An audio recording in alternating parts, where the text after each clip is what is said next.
পুকুরের জলে ভেসে ওঠে ওই দানবীয় হাঁসভূত, আর তার পিঠে ডাইনি বসে আছে। খবরদার শিয়াল, তোর এত বড় সাহস! তুই আবার আমার হাঁস চুরি করতে এসেছিস। এবার তোকে মজা দেখাচ্ছি। হাঁস ভূত, দেখা তো তোর শক্তি।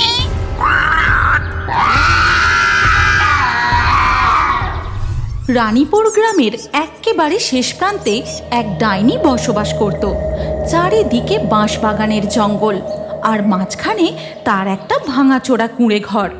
এই ডাইনি ডিম খেতে খুব ভালোবাসত, তাই সে তার উঠোনে বেশ কিছু হাঁস পুষেছিল। আয় আয়, চয় চয়, চয় চয়, আয় আয়, এই ধানগুলো খেয়ে যা। আয় আয়, চয় চয়, চয় চয়। ডাইনির সামনে হাঁসগুলো চলে আসে। তারপর ডাইনি হাঁসেদের সেদ্ধ ধান খেতে দেয়, আর হাঁসগুলো মজা করে ধান খেতে থাকে। আমি জমি থেকে ধান কুড়িয়ে নিয়ে এসে তোদের খাওয়াই, আর তোরা ডিম পারলে সেই ডিম দিয়ে আমি পান্তা ভাত খাই। আহা, পান্তা ভাতের সাথে হাঁসের ডিম, ভাবলেই জিভে জল চলে আসে। আমার হাঁসেরা, তোরা পেট ভরে ধান খা। এরপর ডাইনি হাঁসেদের থাকার জায়গা থেকে ডিমগুলো তুলে নেয়, তারপর তার কুঁড়ে ঘরের দিকে চলে যায়। এইভাবেই ডাইনির দিন কাটছিল, কিন্তু তার এই সুখ বেশি দিন সইল না। শিয়ালে তার হাঁসের গন্ধ পেয়ে গেল। রাত্রিবেলা বাঁশবাগান থেকে একটা শিয়াল বেরিয়ে ডাইনির হাঁসগুলোর কাছে আসে।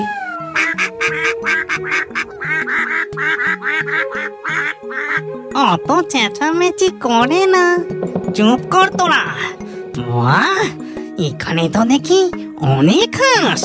এবার থেকে রোজ রাতে একটা করে হাঁস ধরে নিয়ে গিয়ে আমার পেট ভরাবো। আমাকে আর পচা শামুক লিখে থাকতে হবে না। এই কথা বলে শিয়ালটা একটা হাঁস নিয়ে পালিয়ে যায়।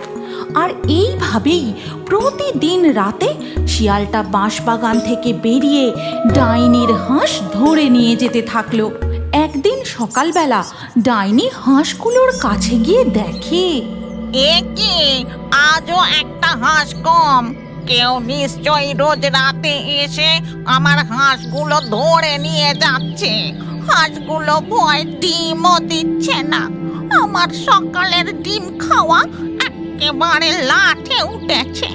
আজ রাতে আমি লাঠি হাতে পাহারা দেব। রাত হতেই ডাইনি লাঠি হাতে লুকিয়ে দাঁড়িয়ে থাকে। তারপর দেখে বাঁশবাগান থেকে একটা শিয়াল বেরিয়ে আসে। তারপর শিয়ালটা হাঁসগুলোর কাছে এসে একটা হাঁসকে ধরে নেয়। এই বদমাস শিয়াল, আমার হাঁসটাকে ছেড়ে দে, ছেড়ে দে বলছি। ডাইনি লাঠি হাতে শিয়ালটার দিকে এগিয়ে যায়, আর ঠিক তখনই শিয়ালটা হাঁস নিয়ে মারে এক দৌড়। দাঁড়া দাঁড়া বলছি, আজ তোর একদিন কি আমার একদিন। এরপর ধীরে ধীরে সকাল হয়ে যায়। সকালে ডাইনি তার হাঁসেদের ধান খেতে দিয়ে তারপর বলে, না, এভাবে চলতে পারে না। ওই শিয়ালটা আমার সব হাঁস নিয়ে পালাবে। অনেক চেষ্টাই তো করলাম, কিন্তু এই শিয়ালটাকে আটকানো যাচ্ছে না। হ্যাঁ, একটা বুদ্ধি এসেছে। শিয়াল বাবাজি, সন্ধেটা হতে দে। এরপর সন্ধে হতেই ডাইনি তার জাদুর পুঁথি বের করে। তারপর হাঁসগুলোর কাছে গিয়ে মন্ত্র পড়তে শুরু করে। রিং ক্রিং ফাট, ওরে আমার শিয়ালে খাওয়া হাঁসের ভূতের আত্মা, জেগে ওঠ, জেগে ওঠ, আর বাকি হাঁসেদের পাহারা দে। ডাইনির মন্ত্র বলে একটি দানব আকৃতি হাঁসের ভূত জেগে ওঠে।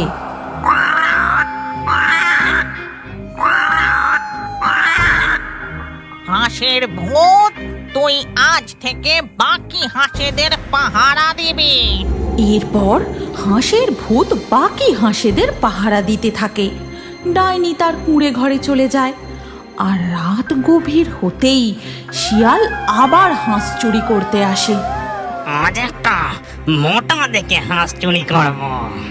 শিয়ালটা খাঁচার কাছাকাছি আসতেই অমনি দানবীয় হাঁসের ভূতটা শিয়ালের পথ আটকে দাঁড়ায়। লোভী শিয়াল, তুই আমাদের খেয়েছিস, আজ আবার আমার বন্ধুদের চুরি করতে এসেছিস। আজ তোকে আমি চিবিয়ে খাবো। ওরে বাবারে, এ আবার কি? হাঁসের ভূত, কি ভয়ঙ্কর রে! বাবারে বাবা, আমি একা এর সাথে পেরে উঠবো না। পালাই পালাই। হাঁসের ভূতের থেকে প্রাণ বাঁচিয়ে কোনো রকমে শিয়ালটা দৌড়ে পালায়। ওই হাঁসের ভূতটা খুব শক্তিশালী আর কি ভয়ঙ্কর। আমি একা ওর সাথে পারবো না, আমার সঙ্গে আমার থেকেও শক্তিশালী একজনকে নিতে হবে। এই কথা বলে শিয়ালটা সোজা চলে যায় গভীর জঙ্গলে। সেখানে এক হায়নার সাথে বন্ধুত্ব করে। আমার কথা মন দিয়ে শোন। জঙ্গলের পুকুরে ডাইনির হাঁসেরা চড়তে আসে, আর তুই সেখানে গিয়ে ওত মেতে থাকবি। হাঁসগুলো পুকুর থেকে উঠলেই তখনই তুই ছ মেরে শিকার করে নিবি। বাহ গুরুদেব, আপনার চরণে প্রণাম। এই অধম শিষ্যের উপর আপনার আশীর্বাদের পা সব সময় রাখবেন।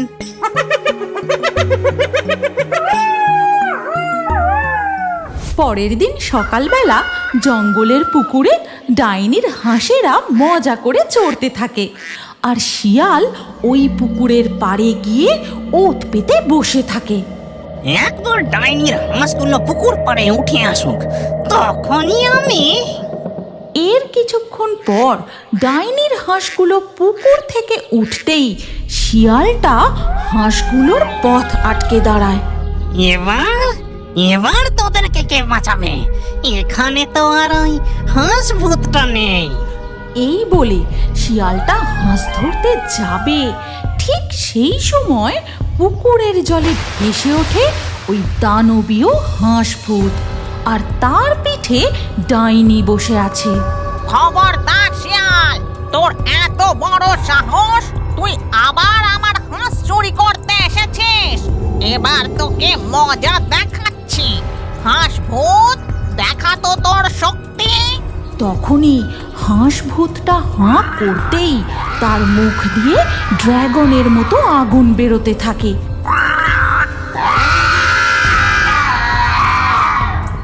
আর শিয়ালের লেজে আগুন ধরিয়ে দেয়। ওরে বাবা রে বাবা, গেলাম রে! ওরে বাবা রে বাবা, ওরে বাবা রে বাবা! এই বলে শিয়াল দৌড়তে দৌড়তে সোজা যায় ওই হায়নার কাছে। হাই না ভাই, ওই ডাইনের ভুতুরে হাঁস খুব ভয়ঙ্কর। আপনার বুদ্ধিতে আজ কোনো কাজ হলো না। আপনি যদি যেতেন তাহলে আপনাকে ওই ভুতুরে হাঁসটা। হাঁসের ভূত, আমি ভয় পাই না। আজ রাতে আমাকে নিয়ে চল, আমরা দুজন সব হাঁস শেষ করে দেব। এরপর রাত হতেই ডাইনির কুঁড়ে ঘরের সামনে ওই হায়না আর শিয়ালটা আসে। আমার না খুব ভয় করছে, আমি এখানেই দাঁড়াচ্ছি। আজ বরং তুমি কি হাঁস ধরে নিয়ে আসো। এরপর হায়নাটা সোজা ডাইনির হাঁসগুলোর কাছে চলে যায়। হায়নাটা একটা হাঁস ধরে দৌড়ে পালায়, কিন্তু হাঁসের ভূত হায়নাটাকে আটকাতে পারে না। সকালে উঠে ডাইনি বুড়ি দেখে তার একটি হাঁস কম। একে আবার একটা হাঁস কম। হাঁস ভূত, তুই থাকতে চুরি হলো কি করে? কালকে একটা হায়না এসেছিল, সে এসেই হাঁস ধরে দ্রুত গতিতে দৌড়ে পালিয়ে যায়। আমি তাকে আটকাতে পারলাম না। বুঝেছি, ওই শিয়ালটা এবার তার থেকেও শক্তিশালী পশুকে ডেকে নিয়ে এসেছে। ওই হায়নাটাকে জব্দ করার পথ আমার জানা আছে। এরপর ডাইনি বিড়বিড় করে মন্ত্র পড়ে গরুর ভূতকে ডাকতে থাকে, আর ঠিক তখনই ডাইনির সামনে ভয়ঙ্কর গোভূত প্রকট হয়। ওরে গো ভূত, তুই আমাকে একটু রক্ষা কর। ওই শিয়াল আর হায়না মিলে আমার সব হাঁস শেষ করে দিল। তুমি একদম চিন্তা করো না ডাইনি, আজ রাতে আমি হাঁসেদের পাহারা দেব। এরপর রাত হয়ে যায়। গরুর ভূতটা ডাইনির কুঁড়ে ঘরের পাশে অন্ধকারে লুকিয়ে বসে থাকে। আর রাত গভীর হতেই শিয়াল ও হায়না আবার হাঁস চুরি করতে আসে। গুরুদেব, চলো আজ আমরা অবশিষ্ট বাকি দুটো হাঁস ধরে নিয়ে পালাই, তাহলে ডাইনির সব হাঁস শেষ হয়ে যাবে। হায়না ও শিয়াল হাঁসগুলোর দিকে যেতেই অমনি অন্ধকার থেকে গরুর ভূত বেরিয়ে আসে। তোরা ডাইনির হাঁস চুরি করিস, আজ তোর একদিনকে আমার একদিন। এই কথা বলে গোভূত তার বিশাল শিং দিয়ে শিয়ালটাকে গুঁতিয়ে দূরে ছুঁড়ে ফেলে দেয়। তারপর হায়নার দিকে এগিয়ে যায়। গোভূত হায়নাকেও গুঁতিয়ে পরাস্ত করে। ওরে বাবা রে বাবা, গেলাম রে গেলাম। ডাইনি কখনো হাঁসের ভূত নিয়ে আসে, আবার কখনো গরুর ভূত। আজ খুব শিক্ষা হয়েছে, আর কোনোদিন এই ডাইনির হাঁস চুরি করতে আসবো না। এই দাঁড়া বেটা শিয়াল, তোর গুরুদেবকে ফেলে এইভাবে পালাস না, আমাকে নিয়ে যা বলছি। দাঁড়া দাঁড়া। শিয়াল দৌড়ে সেখান থেকে পালিয়ে যায়। আর তখন ডাইনি কুঁড়ে ঘর থেকে বেরিয়ে আসে। তারপর গোভূতকে বলে, তুই দারুণ কাজ করেছিস গোভূত। তুই আমার বড় উপকার করলি। তুই এক কাজ কর, তুই বরং আমার ওই খালি গোয়াল ঘরেই থেকে যা। ঠিক আছে ডাইনি, আজ থেকে আমি বরং তোমার গোয়ালেই থাকবো। আর হাঁস ভূত, তুইও তোর হাঁস বন্ধুদের পাহারাদার হয়ে থেকে যা। আর প্রতিদিন সকালে তোর হাঁস বন্ধুদের নিয়ে জঙ্গলের পুকুরে চড়তে যাবি, ঠিক আছে? ঠিক আছে ডাইনি, আমি তাই করব। এরপর থেকে গরুর ভূত ডাইনির গোয়াল ঘরেই থেকে যায়। আর হাঁস ভূত সকালে তার হাঁস বন্ধুদের নিয়ে জঙ্গলের পুকুরে চড়তে যায়। আর সেই ফাঁকে ডাইনি হাঁসের ডিম দিয়ে মজা করে পান্তা ভাত খায়। পান্তা ভাত আর হাঁসের ডিম, সঙ্গে লঙ্কা আর পেঁয়াজ নিন। গ্রীষ্মকালে পেট ভরে খাবো এবার মজা করে। হয়তো আপনি জানেন না, আপনি যদি আমাদের গোভূতের কার্টুন চ্যানেলটি সাবস্ক্রাইব করে আপনার নাম কমেন্টে লেখেন, তাহলে আপনার নাম আমাদের কার্টুন ভিডিওতে দেখানো হয়। হ্যাঁ হ্যাঁ, সবাই জানে। এবার তুই চুপ কর, আমাকে নামগুলো বলতে দে। আজকে আর স্ক্রিনের উপরে আসা এই পরবর্তী ভিডিওটি চালিয়ে সেখানেও আপনার নাম কমেন্ট করতে পারেন। আজকে আমাদের এই গল্প এখানেই শেষ হলো। দেখা হচ্ছে পরবর্তী ভিডিও।